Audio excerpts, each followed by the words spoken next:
material activity. If one decides to make a compromise with the Mayavadis, he is also engaged in material activity. A devotee should never make compromises with non-devotees. Also very clear understanding. You might think that we have to be fit into society, or people will not like us as if we are, we have to adjust a little to what but no, we're not adjusting anything to anyone. We're simply practicing, pure devotional service to Krishna, and this we are preaching.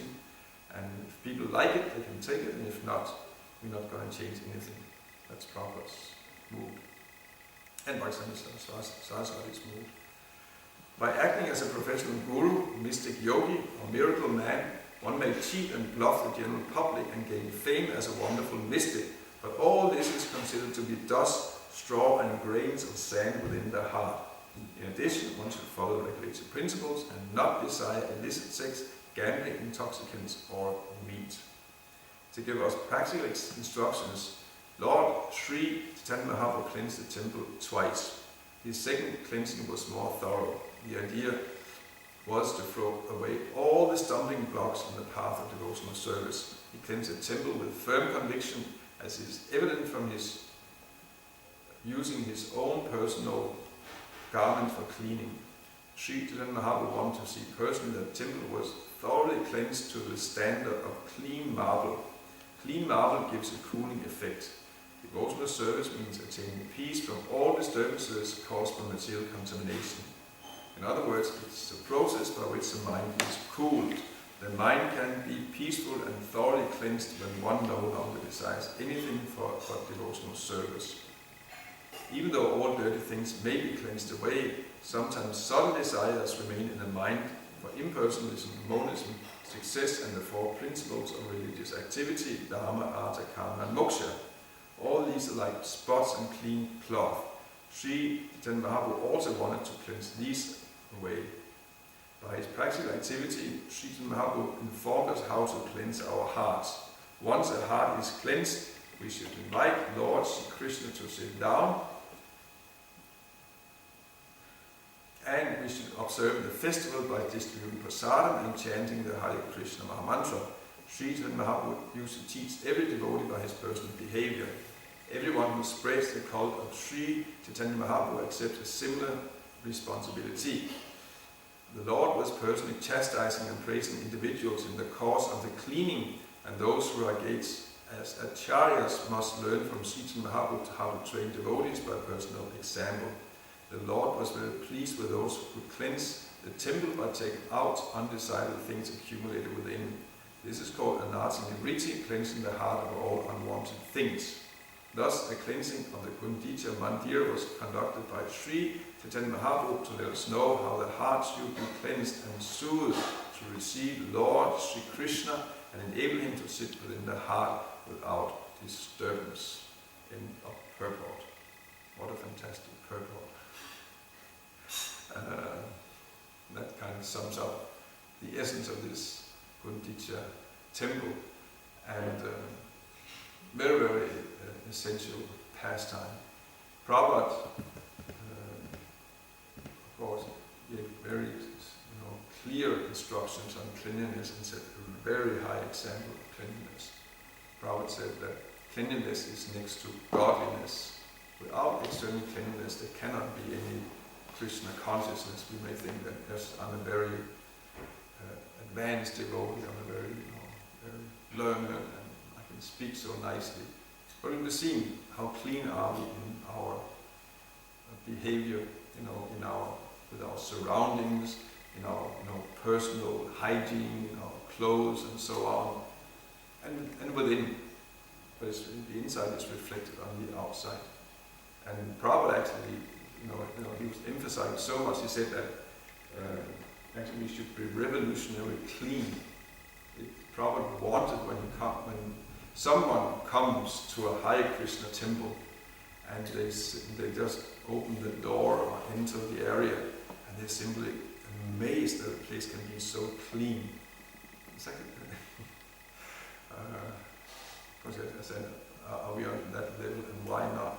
I mean, if we can, and that was Prabhupada's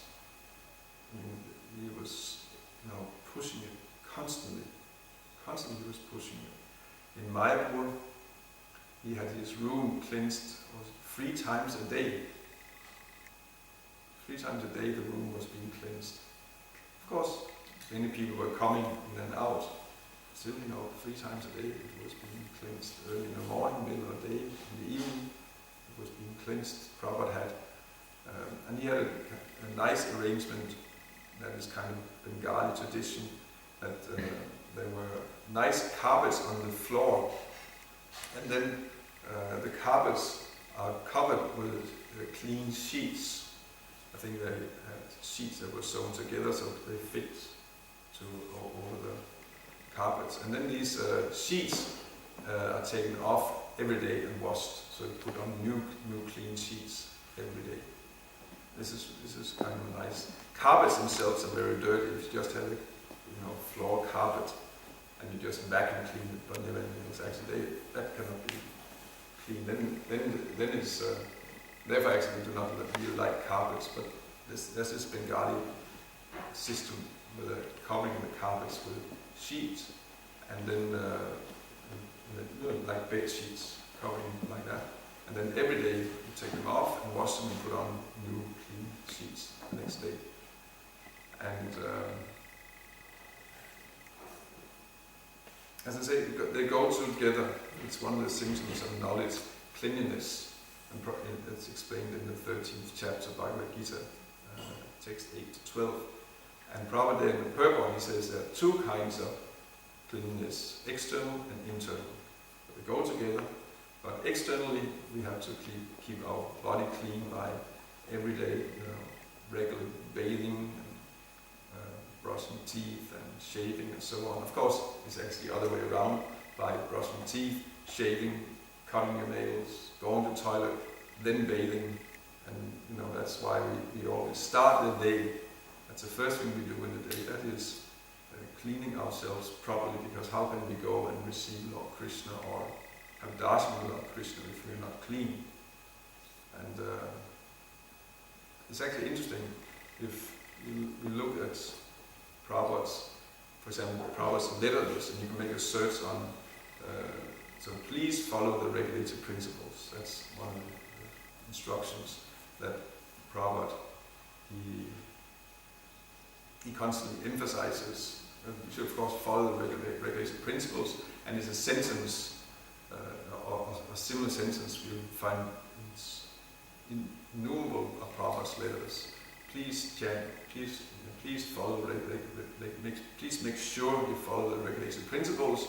And then he'll say, such as, and then you might expect, such as no illicit sex, no gambling, no intoxication, no. But that's actually, most often that's not how he puts it. He says, such as rising early, cleansing, attending Mongol arti. This is our regulated principle. He said, and then says, etc. And he covers everything. But the Prabhupada actually has the most important regulation principle, most important instruction of the spiritual master is to get up early and take a bath and go to Mongol arti. Whole spiritual life is based on that. That makes us clean.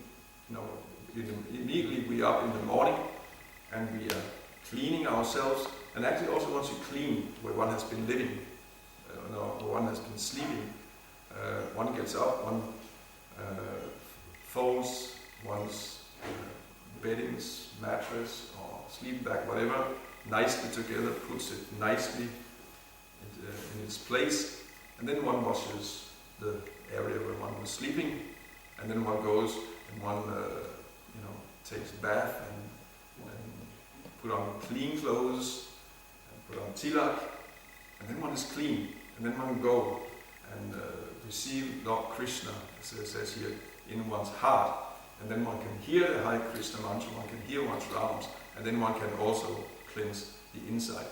This is the cleansing process. And we are thinking, anyway, this is just so much in there. No, but that's where the strength comes from. Purity is a force. Preaching is the essence, but purity is a force. Books are the basis, and utility is the principle. But purity is the force, cleanliness is the force. External, internal cleanliness. If we want to preach, it is crucial that we keep ourselves clean, because otherwise there is no strength. We will not have the power.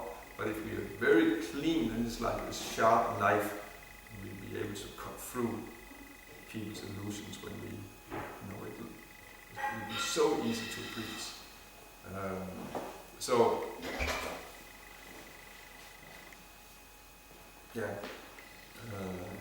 one can give, and we should give whole lectures on cleanliness, especially on this day, but especially on every day. It's not only this day we should be clean, but especially on this day. We had even, some years, we organized a Gunditya festival on this day and invited, everyone was here back, and we invited also devotees from outside, come clean. Come and take part in the cleaning of the temple, and there was extra cleaning going on, and then of course there was prasad.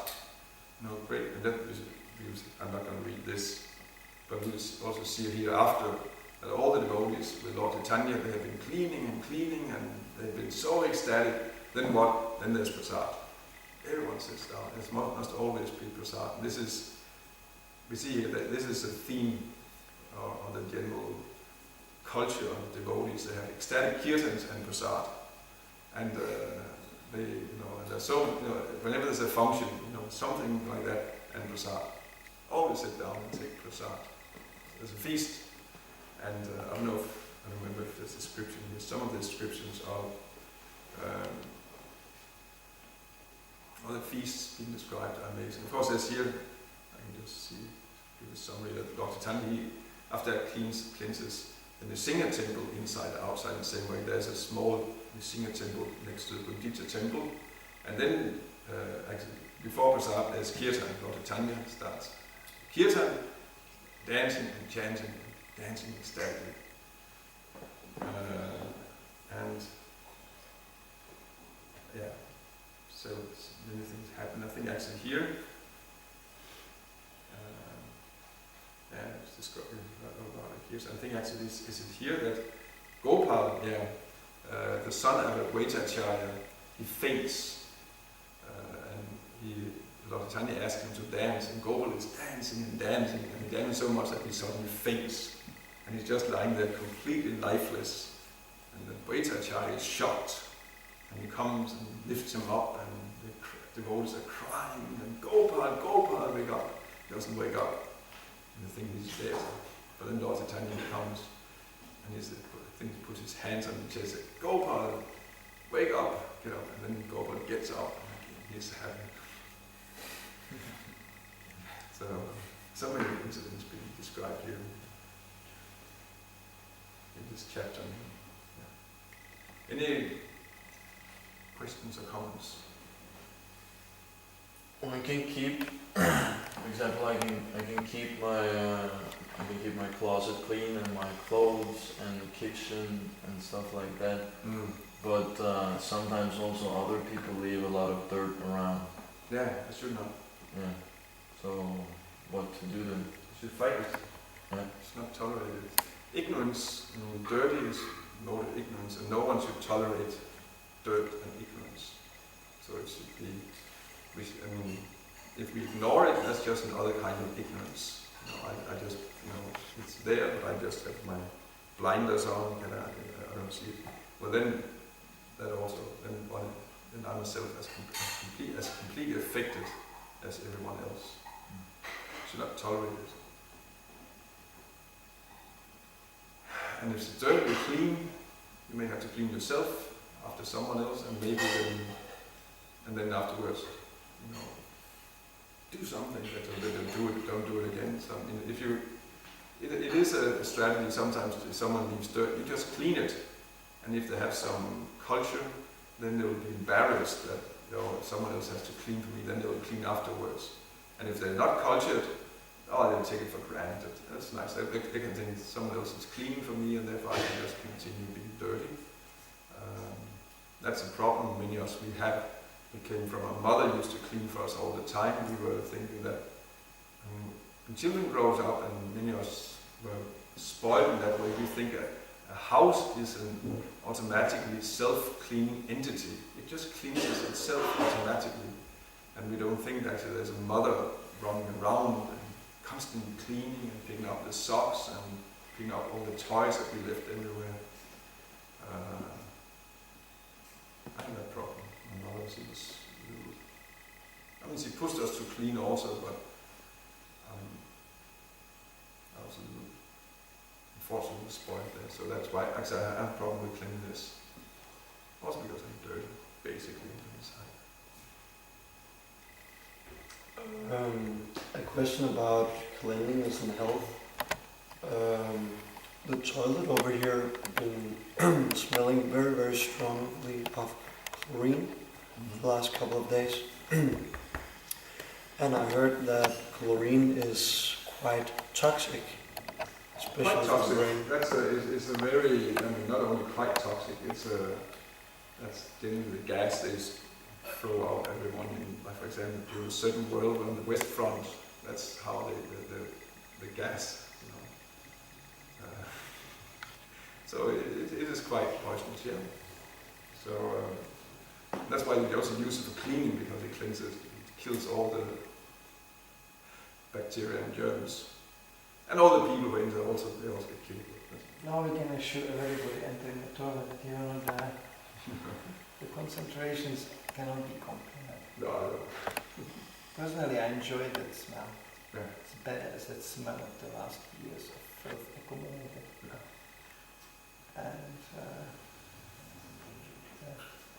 if you want to go on an Istagusti level and describe the details of the cleansing, still far, far away reaching prospects of cleanliness in this place. Yes. Oh, there will be a long discussion on this. We are far away from that. If you least just come to the level of everyone else around us, that would be an accomplishment. Like you know, the way our mothers are clean like that. As far as toilets goes, I mean, of course, it has to be cleansed regularly, and then maybe also, couldn't we learn how to not just sorry to be so blunt, don't pass urine all over. I mean, there's a toilet bowl, just, you know. Sorry, but that's often men's toilet. They think that's what I meant by the advanced levels of Chaitanya Charitamrita readings. Yeah. You end up just directing the males towards giving instruction how to pass urine. Yeah. That's the thing. It's hilarious. It's completely hilarious. That's actually the level we are at. Lovely. I noticed in Mayapur they clean the temple 3 times a day, putting water on the floor and. That's probably introduced that, and that's proper standard. We would do it also if you would have 15,000 cleaners for 100 rupees a month, no problem. And also, of course, India is a great place. I mean, first of all, there are many people coming to Mayapur constantly, and also it's very dry and dusty. So it's probably more needed for cleaning even in India.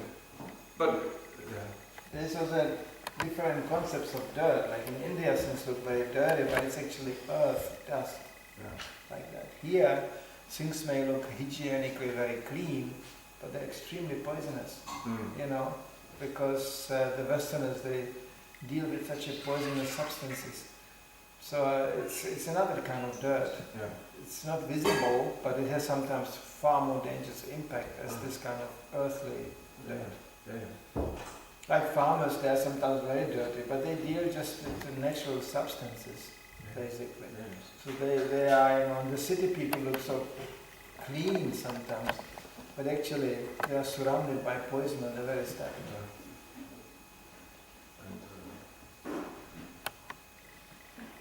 And that's also why Prabhupada, he talks about two things. He talks about cleanliness and purity. And cleanliness is, I mean, in one sense you have, here in the West, you have cleanliness, but you don't have purity. Cleanliness is that it's, you know, it basically looks clean. It's clean. It's like you were eating, and after eating you lick your hands and then you wipe in your pants and You're clean. I mean, isn't it? That's the...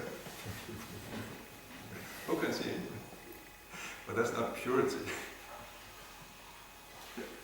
And purity is something else. And actually, if you like traditionally, especially in Brahmin families, you know, and actually that's what we should have. But the purity, for example, you go to the toilet, after being to the toilet, then of course you wash hands, mouth and feet. Also, how many washes their feet here? Probably that's, isn't it? It was Prabhupada's instruction we should wash our feet after going to the toilet. It's but very few devoted. Even many devotees do not know it was a part of the instruction. We should wash our feet. I heard from the colonization times of India, when the English came with their standard of cleanliness, and they considered the local brahmanas and all the villages being, you know, savages, because they just all the straw huts and these mud huts. So they thought, this is really savages living here. But the Indians proceeded exactly opposite way. So when it's described when an Indian officer entered the Brahmin's kitchen, you know, and which he could do any time, they were the occupying force. So after he left, they didn't clean the kitchen, they tear the whole thing down, the whole structure, completely. And they built a new from mud and straw. They are very expert. So they built a new facility. They consider that so contaminated that they actually tear the whole thing down. That's what means purity, you know. It's complete. And I was about to say about this, actually, when you go to the toilet, then actually after you have left the toilet, then in many families, Brahmin families, in the system is that there's a tap outside, where again you have to wash your hands, because you touch, actually in the bathroom, and you touch dirty taps and dirty water. Then there's another tap outside, and when you come out from the toilet, you're not allowed to touch it. Someone else out there who's clean, he will turn on the tap for you, then you will wash your hands, and he will turn it off again. And if you're stuck and there's no one, well, you just have to wait till someone passes by and open the tap for you. It would be a little bit difficult to manage here like that. Yeah.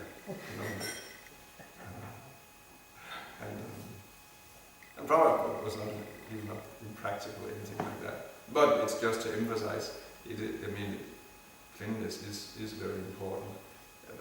And probably like things we can practice is definitely, you know, when we, for example, take prasad and like that, we should always wash our hands and mouth very clean, very nicely. And feet, actually feet, but we don't do it here in the West. I also don't do it because I have some fungus problem in my feet. My feet cannot sort of wet like that, unfortunately. But it actually was meant to be the standard. And in India, it's practiced. It wash your feet after taking prasad also. Jai, finish? Jai. See, to take them out. Okay, so, Jai.